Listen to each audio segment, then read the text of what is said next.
इसके साथ ही सवाल ये भी उठता है कि आखिर हम किसकी सफलता की कामना कर रहे हैं।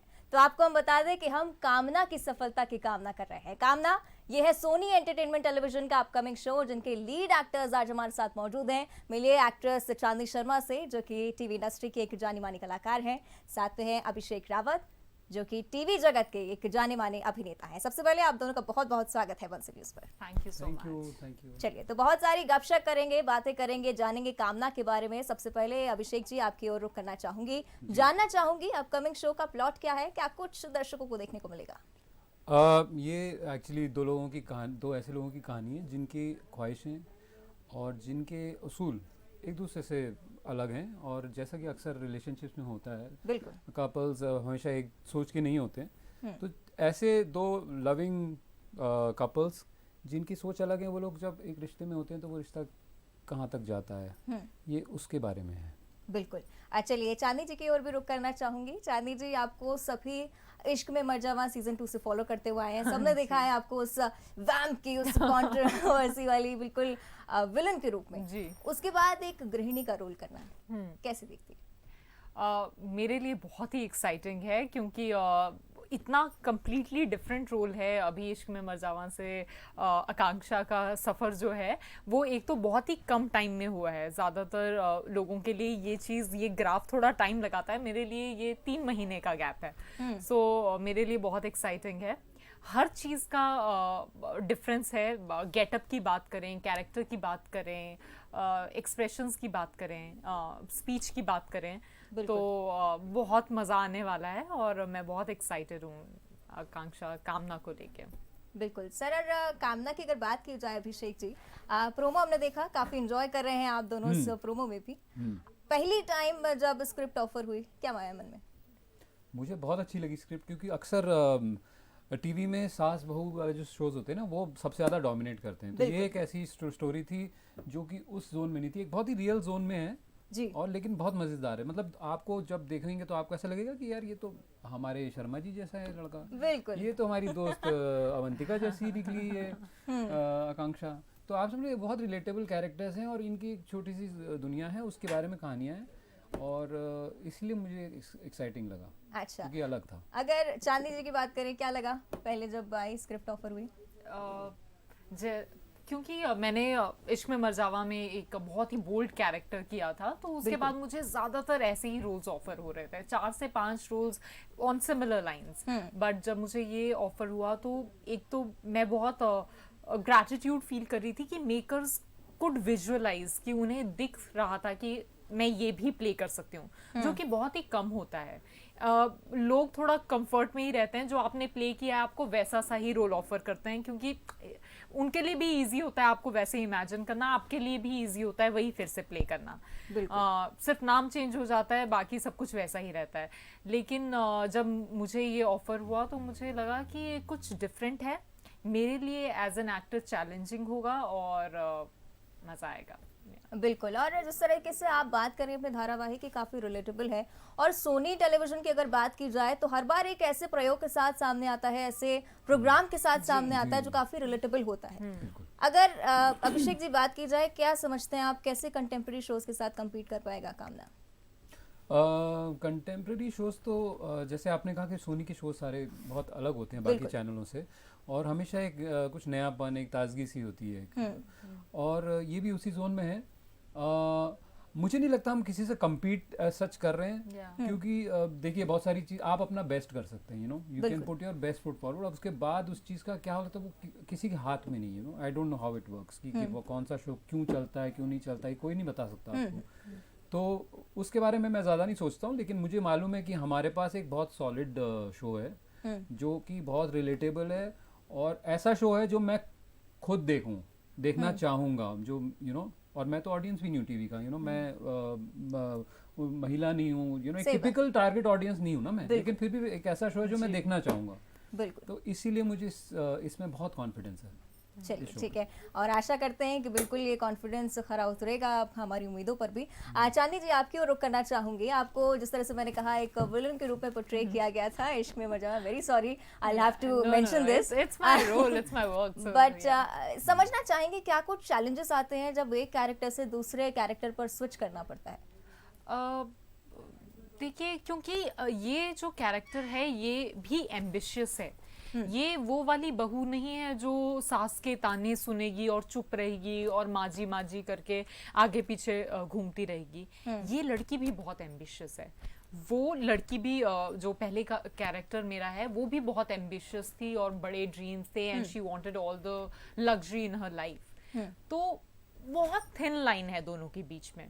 शायद ये लड़की प्यार में भी है, वो लड़की प्यार में नहीं थी। तो मतलब ये चैलेंजिंग है मेरे लिए कि कहीं सिमिलर लाइंस या सिमिलर डायलॉग्स में मैं सेम ना साउंड करूं, कहीं लोगों को किसी जगह ऐसा ना लगे कि अरे ये तो ईशानी है।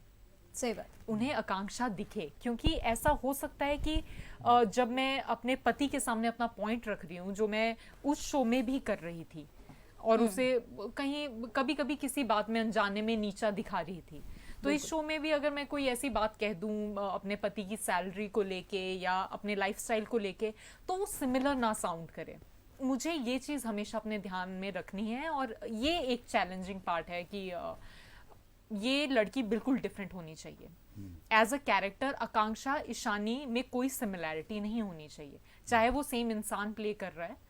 क्योंकि मैंने 3 महीने पहले ही किया है तो मे बी वो अभी भी मेरी टोन में आता हो, बट मुझे पर्पसली वो सोच समझ के उसे डिफरेंशिएट करना पड़ेगा। तो दैट्स द मेन मैं आपको बताते हुए मुझे खुशी होती है कि अपने तजुर्बे से कह रहा हूँ ये कर रही हैं, बहुत अच्छे से कर रही हैं। जो डिफरेंशिएशन की बात कर रही है ना, इनके कैरेक्टर को आप ऐसे एक नेगेटिव या पॉजिटिव नहीं देखेंगे, इसको आप एक आम औरत की तरह देखेंगे, क्योंकि जैसे लोग होते हैं वैसे ही है। और बहुत ही वार्मथ और बहुत ही इनोसेंस और बहुत ही प्यार से इन्होंने अपने किरदार को निभाया। बिल्कुल, और यही झलक हमने प्रोमो में भी देखी है, तभी मैं इस बार ज़्यादा फोकस कर रही हूँ कि किस तरह से आपने खूबसूरती से इस कैरेक्टर में ढलने की कोशिश की है। केमिस्ट्री की भी आपकी बात करना चाहेंगे, किस तरह से सेट्स पर मुलाकात होती थी, आगे बात होती थी?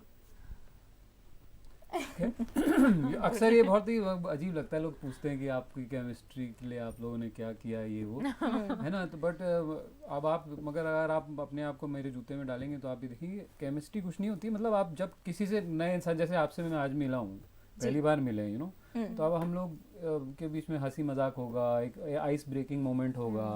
उसी तरीके से हम लोगों का भी थोड़ी दोस्ती डेवलप हुई है पहले दिन से, यू नो। हम लोगों ने एक दूसरे के बारे में जाना, ये पता चला हिमाचल से हैं, मैं उत्तरांचल से हूँ, अच्छा तुम भी पहाड़ी, हम भी पहाड़ी, तो वो कनेक्शन बना। तो वहाँ से बात हुई और यू नो फिर पता चला कि भैया तुम्हें भी बहुत सर्दी लगती है हम पहाड़ियों को सर्दी ज़्यादा लगती है जिनको नहीं मालूम हो। तो इस तरह की बातें और हंसी मजाक से एक अच्छी एक मुझे लगता है हम लोग के बीच में एक दोस्ती बनी है, और जो कि आपको केमिस्ट्री के तौर में शो पे दिखेगी। आई थिंक चलिए, अगर मैम डायरेक्टर्स की भी बात की जाए, राजेश जी, प्रदीप जी का किस तरह से सपोर्ट रहा, कौन सा डायरेक्शन स्टाइल अगर आप बताना चाहें उनका अच्छा लगा, किस तरह से वो डिफरेंट था पिछले शो से? प्रदीप जी और राजेश जी हमारे प्रोड्यूसर हैं इसमें, डायरेक्टर हमारे महिम जोशी सर हैं जी। तो आई थिंक वो बहुत लिबर्टी देते हैं एज एन एक्टर हमें, है ना। बहुत कम जगह पे वो बोलते हैं कि मुझे लगता है ये ऐसे भी हो सकता है, और जब हम अपना पॉइंट सामने रखते हैं कि सर क्या मैं एक बार ऐसे करके दिखाऊं, एंड देन वी एक्सपेरिमेंट कि ऐसे भी कर लेते हैं वैसे भी कर लेते हैं, जो बेटर लगेगा वो हम रखेंगे।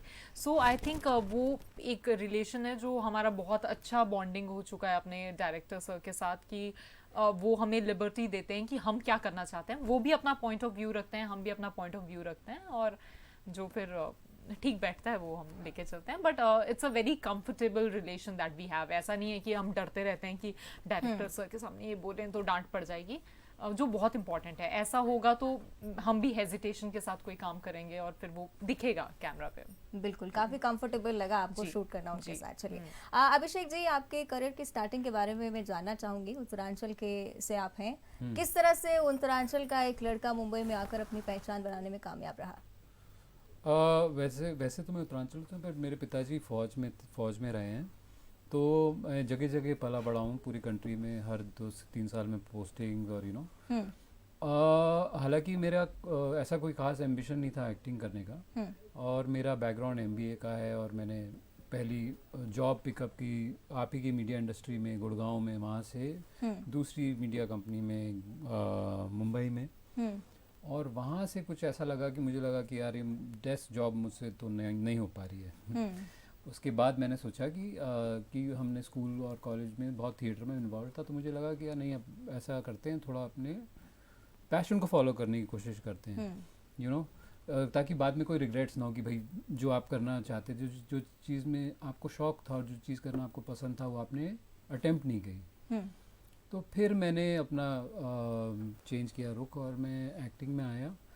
और पहला show thank by the grace of God बहुत अच्छा रहा, अगले जन्म मोए बिटिया की जो। और उसके बाद कई शोज़ किए मैंने, और रिसेंट टाइम में कुछ फिल्म्स और वेब वर्क किया, और चल रहा है अभी ऐसा ही। चलिए, नहीं चांदनी जी की ओर भी रुख करना चाहेंगे, किस तरह से हिमाचल की चांदनी आज मुंबई में अपनी रोशनी बिखेर रही है, जानना चाहेंगे। स्टार्टिंग मैंने मेरी स्टोरी थोड़ी डिफरेंट है, अनलाइक हिम। मैंने बचपन से ही सोचा था कि मैं हीरोइन बनूंगी। तो मेरी मॉम या मेरे रिलेटिव्स ये कहते हैं कि जब भी मैंने बोलना शुरू किया तो मेरी पहला शब्द या पहली जो भी मैं चीज़ें बोलती थी उसमें यही था कि मैं बड़े होके हीरोइन बनूंगी।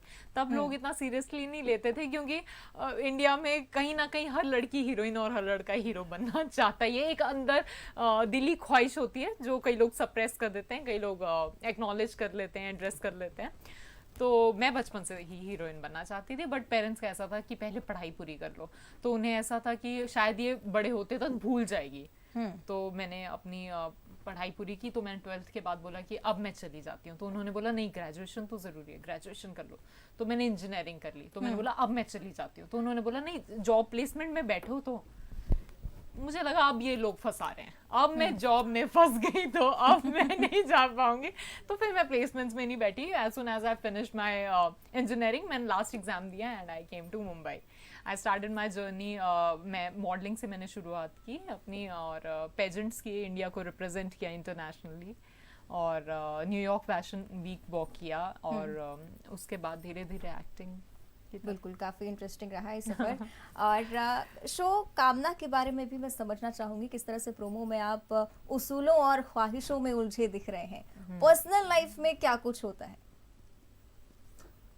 पर्सनल लाइफ में मेरी वाइफ से मेरा ऐसा कोई खास उसूलों में फ़र्क तो नहीं है, बट हो सकता है। बट मैंने काफ़ी कपल्स देखे हैं जिनके ख्वाहिशें अलग अलग होती हैं एक दूसरे से, और लोग साथ में बहुत अच्छे से रह पाते हैं। और जो लोग नहीं रह पाते उन लोग में मतभेद भी रहते होंगे।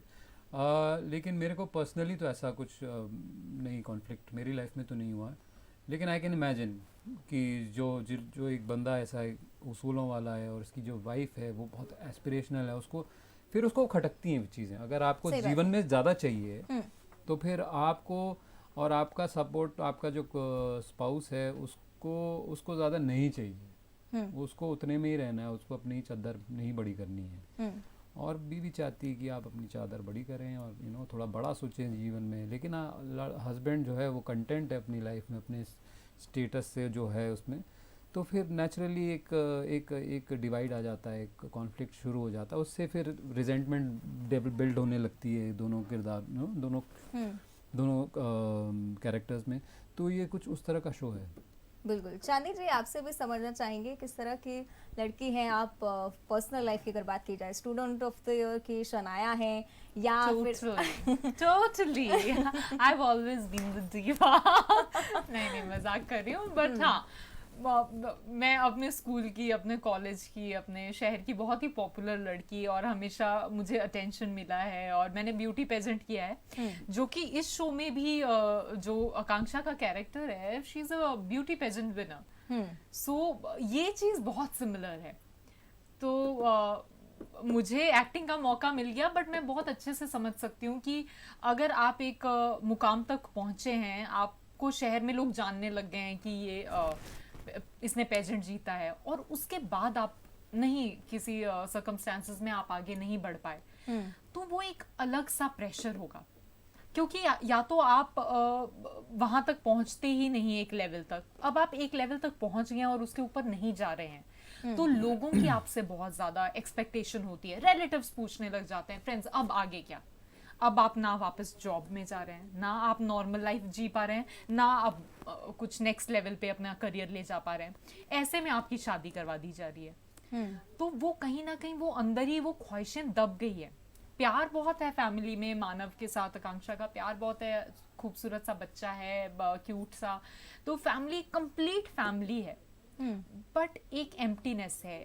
उस कंप्लीट होने पे भी कुछ इनकम्प्लीट है, कुछ है जो खटकता है, वो कभी एक्नॉलेज नहीं किया जाता, या छोटी छोटी ख्वाहिशों में वो हो जाता है कि हम महंगे रेस्टोरेंट में खा लेते हैं, हम ढाबे पे क्यों खाएंगे, पर वही चीज़ें हैं, वही एस्पिरेशंस, वही ड्रीम्स जो उसके दबे हैं, वो ही इन छोटी छोटी चीज़ों में, या आपने जैसे प्रोमो में दिखा, वही चीज़ें तो बाहर आ रही हैं कि मैं घर पे क्यों बना रही हूँ खाना, बाहर क्यों नहीं खा रहे हैं, क्योंकि कहीं तो उसे वो बेटर लाइफ, वो लग्जरी लाइफ, वो अपने लेवल से नेक्स्ट लेवल जाने की वो जो उसमें भूख है, जो ग्रीड है, जो ड्रीम है, वो देखने को मिलता है। तो और बिल्कुल ये कैरेक्टर जो है वो नॉर्मल गृहिणी को भी रिफ्लेक्ट करता हुआ नजर आ रहा है। ऑफ कोर्स आई थिंक कि ये शायद घर में बैठी गृहिणी भी ये चीज उसे भी पता ना हो, पर ये कहीं ना कहीं दबी है, है ना, चाहे वो बहुत कुछ नहीं चाहती लाइफ से, पर थोड़ी सी बड़ी गाड़ी, अपने रिश्तेदारों से थोड़ा महंगे स्कूल में अपने बच्चे को पढ़ाना, ये छोटा सा कंपटीशन जो है यही जिंदगी बनाता है।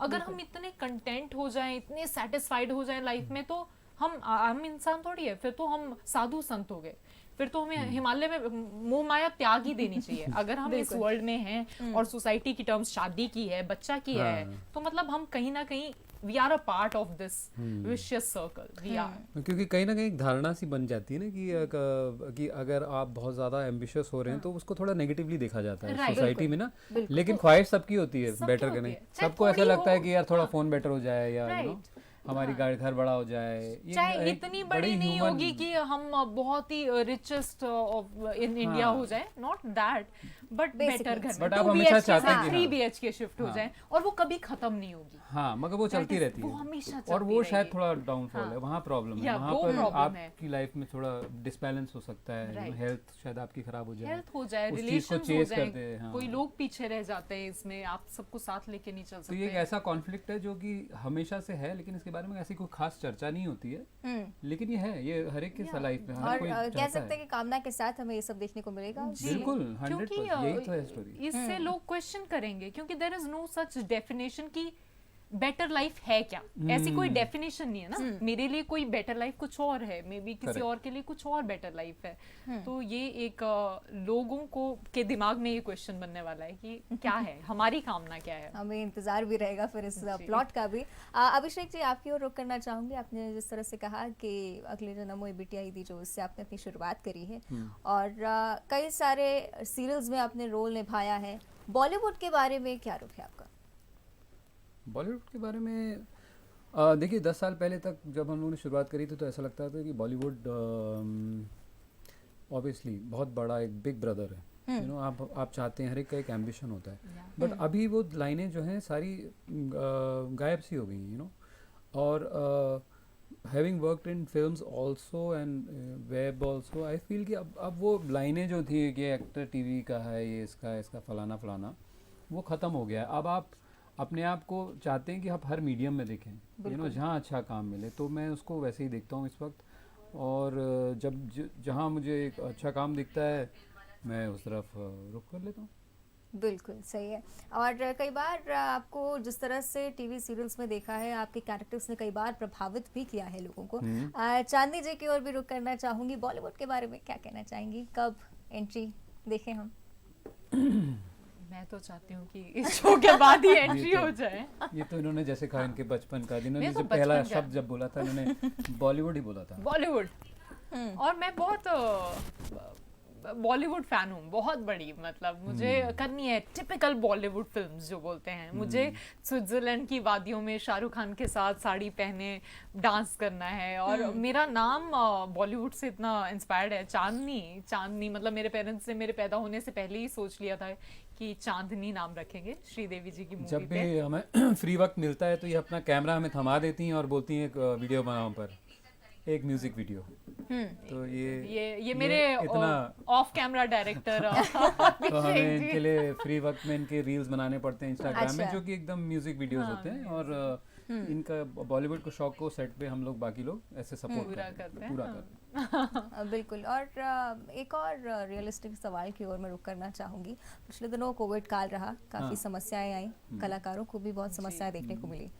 आपसे समझना चाहूँगी किस तरह से था कोविड काल, क्या कुछ चैलेंजेस आपने फेस किए? उसके बाद चांदी जी की ओर करेंगे। चैलेंजेस तो देखिए सभी ने फेस किए, बट दुख कुछ अपने ये करीबी लोगों के जाने का बहुत हुआ, आसपास जो डेथ्स देखी उसका सबसे ज़्यादा दुख है। बाकी चैलेंजेस एज सच मुझे मतलब उनसे इतना फ़र्क नहीं पड़ा कि घर पे हम लोग बंद रहे वगैरह वगैरह, वो सब तो फिर भी मैनेजेबल है, यू नो। व्हेन जब बट आपके कोई आसपास के लोग बहुत ज़्यादा इफेक्ट हो जाएं और बेड्स ना मिलें और यू नो इस तरह का माहौल बन जाए तो वो बहुत बुरा रहा, वो अच्छा नहीं था बिल्कुल भी। चांदी जी। हाँ, सेम हियर। आई मीन मैं बहुत इमोशनल किस्म की इंसान हूँ, तो मुझे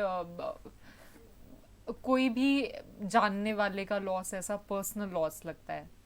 एंड इवन फिल्म इंडस्ट्री या टीवी इंडस्ट्री से भी किसी के भी जाने की खबर आए कि यू नो कोई तो बहुत पर्सनल लॉस, क्योंकि हम सेम इंडस्ट्री से हैं, तो मैं समझ सकती हूँ। सब लोग सिर्फ फाइनेंशियली ही नहीं, बहुत लोग मेंटली भी ये चीज़ नहीं ले पाए, क्योंकि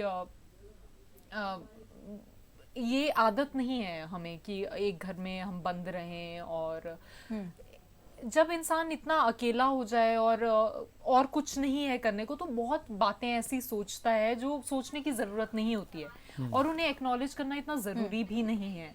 ऐसे ऐसे क्वेश्चन, सेल्फ डाउट सामने आते हैं कि वो आपको एक बहुत डार्कनेस में ले जाते हैं, जो बहुत बड़ा साइड इफेक्ट था आई थिंक। और सिर्फ यंगस्टर्स या प्रोफेशनल्स की ही बात नहीं कर रही मैं, बच्चों के लिए भी।